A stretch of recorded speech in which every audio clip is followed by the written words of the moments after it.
subdivision 2021-06, Coral Lakes, formerly known as Coral Crossing. Comments? Or? I do have one question. How long has that Chapel Green been there? You know? I can get you an answer. I'm just curious. It's been there long. And there's drainage problems. I can't believe that. Been there That's long. why I'm asking. Like, they put up with that for all this time? Yeah, not sure. I mean, that road, Robinsonville Road, it's got the, it's to me, it's kind of like becoming more the textbook example of where you do want to build because you want to consolidate. I mean, I know different people have different opinions, but if they'll load the developments up on a road like that can get onto the beach pretty quickly, even in traffic, then that keeps them from sprawling all the way over to Millsboro. They're coming. We got the permits last year, over 5,000 building permits. We're going to do 5,000 or 6,000 next year, whether we stack them up on Robinsonville Road or we sprawl it all the way out to Millsboro.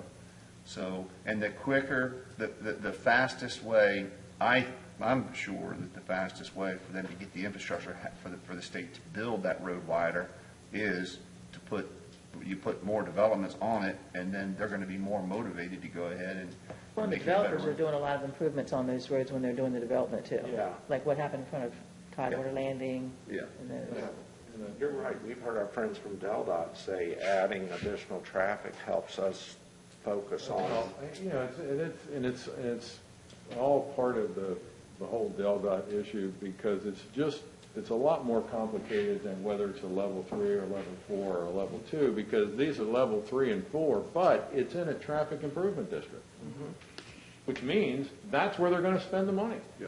Right. So I mean, how do you reconciling those two different things? I mean, I can understand how people get the impression that nothing's going to be done, because of the designation of the levels. But the fact that it's in a TID would sort of tell you something different, I think. Could I just make a comment on that too? We have like $4.2 million in pending funds that have come in since the adoption of the TID. So there is real money piling up. There's as to that point, the participating subdivisions don't just make the improvements for their subdivision, it's dispersed throughout that district. So Yeah. absolutely. Okay. Any other comments at this point? Yes, sir. I just wish we could come back in a year or two and see if those people are still having drainage problems once these different developments are built, because they're fixing a lot of these problems. That's another thing that when we take our tour, we should try to identify some of these areas where adjacent drainage problems were a factor, and see what's happened there.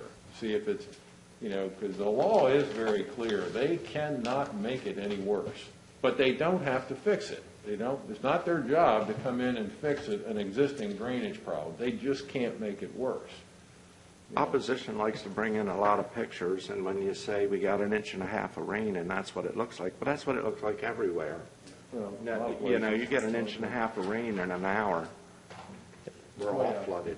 To answer Ms. Wingate's question, the Chapel Green was applied for in 1987, but received final subdivision plan approval October 31st, 1989 for 92 lots. So they've been dealing with that drainage for that long. But did the applicant, it's been so long and there was so much stuff put in the record, I mean, I could go back and look, but maybe somebody remembers. Did they say they did an archaeological study? They had somebody do archaeological study or no?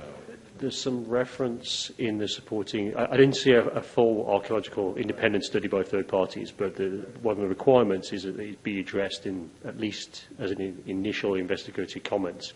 But in plus, we received comments from the State Preservation Office, and Right. they're included in the record. Because this issue of this stray note on the map, I think if that had been of any consequence, it would have been picked up by now.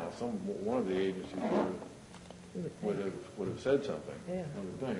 So I think it's probably just a stray note left over from something. I don't know. Thanks, Mr. Mayor. Any other comments? I just have a quick comment on the landing strip. So, Oh, yeah. I don't believe Chapter 99 or 115 really addresses landing strips. We have an airport hazard zoning like subsection, which obviously isn't intended to address small-scale private landing strips.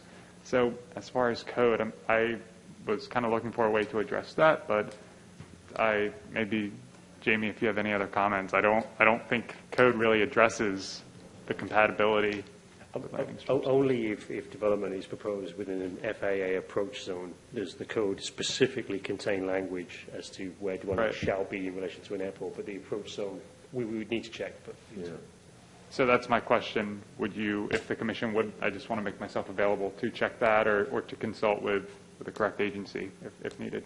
So.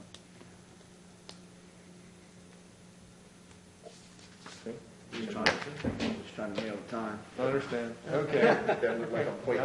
Yeah, I was out here a long time ago. Okay. I'll make a motion to defer for further consideration. Second. It's moved and seconded to defer action on subdivision 2021-06 Coral Lakes. All those in favor, say aye. Aye. Opposed? Carried. Thank you.